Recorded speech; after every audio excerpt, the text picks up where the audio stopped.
Well, of course there are. Half the planet lives on $2.50 a day. The challenge is the people that complain that they're the 99% against the 1% are actually the 1%. And you go say, Tony, what are you talking about? Those people down there who were in those tents downstairs, a few years ago, and if you watch them typing on their iPhones and having a Starbucks drink, they think that they are really suffering. But in reality, if you're in poverty in this country, you're in the 1% of earners in the world. You're the top 1%. So if you really care about the 1%, you got to care about everybody. But the real challenge, I think, is not so much money as it is that the world has changed. If you are a blue-collar worker, if you're an unskilled worker, meaning you're not tech-oriented, you're not cognitively driven in your job, you're going to have trouble. And I don't care what the politicians say about bringing these jobs back. There are no jobs to bring back. And the reason is because technology is making labor less valuable. And that's why jobs don't produce as much unless you're high cognitive, high decision making, high tech. Those people have no problem. There's a 1% unemployment for people who make $100,000 or more. It's so tiny because they've learned to become more valuable. I always tell people the most valuable lesson I got from my mentor, Jim Rohn, was I asked my father worked 2 jobs. We were always broke. We had no money for food. And we lived in a community we moved to, which was, I thought they were all rich and we were on the other side of the tracks. It was lower middle class, but compared to where we lived before, these people seem rich compared to us.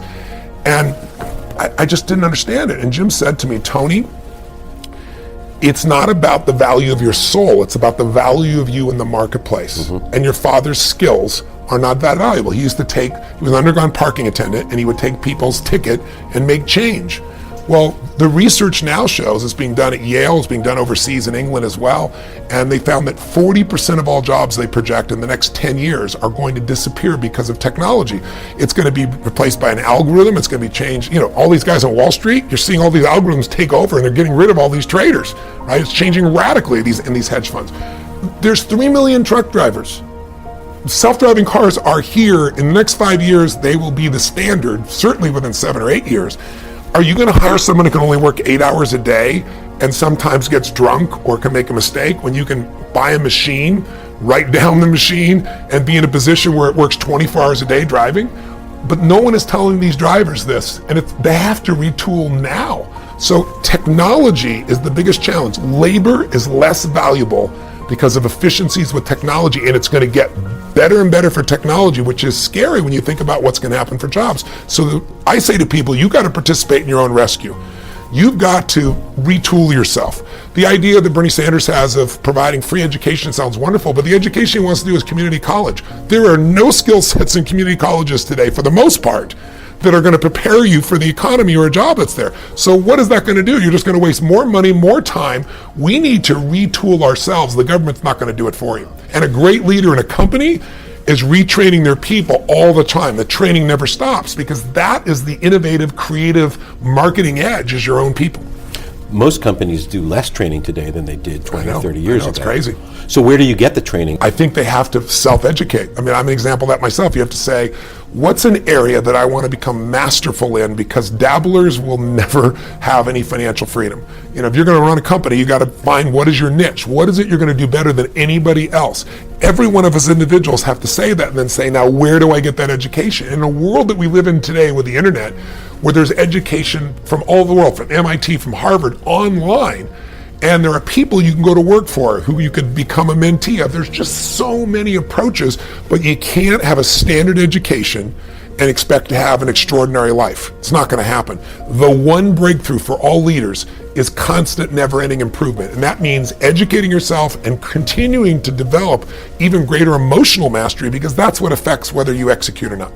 Breakdowns, it's certainly not something I experience, but it's not because I'm so talented or so brilliant or so fearless. It's just, you're like an athlete. You're an athlete. Yeah. You're in shape, right? You're not going to have a reaction in your body like somebody who doesn't take care of themselves. Right. So, I don't believe in emotional intelligence. I think it's useful, but I'm more interested in emotional fitness, because intelligence is a capability.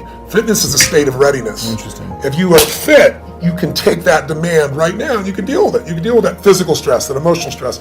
Same thing's true with psychological fitness, emotional fitness, right? So I'm pretty fit, and part of that is not because I'm so smart. Part of it is I've taught this for decades. I remember I had a woman who came to one of my seminars in her I don't know, early 80s probably. And she would run in this room, 10,000 people. I think it was, she went to a couple of 10,000 person events.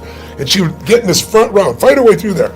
And she'd jump and go for it. And at one break, she came up to me, I was signing a book for her, and she says, she goes, Mr. Robbins, I've seen you at like 8 of these. She goes, I've seen you like when you're really, I know I can hear your voice, you're hurting or you haven't slept. And she goes, you always seem to be so up all the time. How come you're so up? And I said, well, part of it is I attend all these seminars. So I'm teaching it. So there's a fitness in that. But there's also, I've buried 3 fathers and 1 mother, and, that affects your life. I've had a physician look me in the eye and say, you have a tumor in your brain. Wow. And so I've had those moments that when you've had extreme stress and you push your way through it, you build psychological muscle. It's like, it takes a lot to knock me off. In the early days, we didn't have $50,000 to keep the doors open. How do we do it? Then I had, graduated to $5 million. Then I graduated to a partner of mine who kind of didn't do things well, and I ended up owning $100 million because I had to take on his debts. $100 million.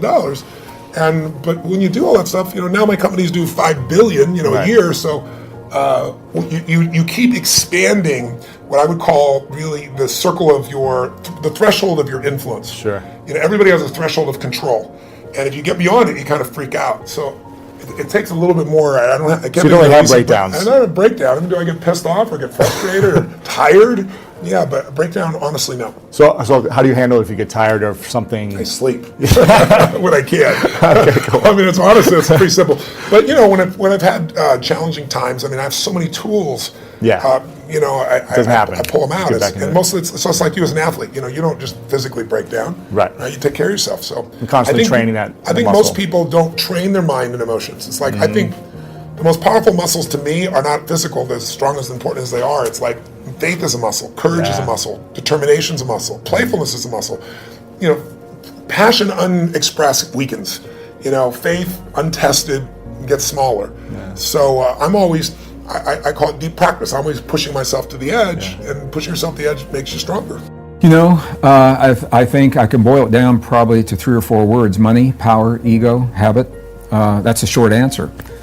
A friend of mine who is my friend until we have this conversation in academia, I've asked him once, I said, why evolution, for example? The DNA evidence, very recent, in the last 5 years, the DNA evidence no longer supports the theory of evolution as the mechanism for human origins. Evolution is a fact. And I want to be very clear about that. As a geologist, I've seen it in the fossil record, plants, animals, insects, some primates. Something happened 200,000 years ago, and the theory breaks down when it comes to humans. And the DNA shows us that. The DNA shows us very clearly that we did not descend from Neanderthal, for example. Their genome, we can now rebuild their genome and compare theirs to ours. We can actually, sounds like Jurassic Park, the movie. Science fiction, but it's science fact. We can pull the DNA. You can check your percentage of Neanderthal in We can pull the DNA from the bone marrow of fossilized remains of beings that we are supposed to be descended from and compare their DNA to ours. We didn't descend from Neanderthal. It shows that we did appear on Earth about 200,000 years ago. Where did we come from? Right. Well, to answer the question, why aren't we sharing this? When I asked my friend at the university, I said, why can't you share this with your students? And he said, Greg, you don't understand. He says, if I shared that, he said, it would invalidate my 40-year career as a professor. And I said, no. I said, it would do just the opposite. It would demonstrate to your young students how valid and relevant science is, because it's designed to be constantly updated, and you're doing that. It wouldn't invalidate. He said, well, think how much money it would cost to change the textbooks. And I said, my brother, I said, you're living in the Stone Age. They're not using textbooks. You changed it on the server, and you've changed it everywhere. And he said, well, think of all my class notes I would have to change. And I said, well, that's your job. But that was an example for me of it's a habit. It's a habit, but it's also threatening. And this is why I think it's so important, Brian. It's more than a philosophical conversation. As we globalize, as we push ourselves together, and we see the fear of what that means, cultures coming together in different ways of thinking, we also see a rise in hate. And hate is only possible because of a way of thinking. Rachel Carson was an author in the 1960s. She wrote Silent Spring. She was one of the first environmental authors about the use of the pesticide DDT back in the 1960s. And she made a statement. I read this when I was a kid, and it was so powerful. She said, "We only destroy the things that we don't value." We have been taught that human life has very little value through the theory of evolution, that we are a random process, genetic mutations. The textbook says that life is a behavior pattern that chemical systems exhibit when they reach a certain level of complexity. That's the definition of life that we're giving to our young people in school today.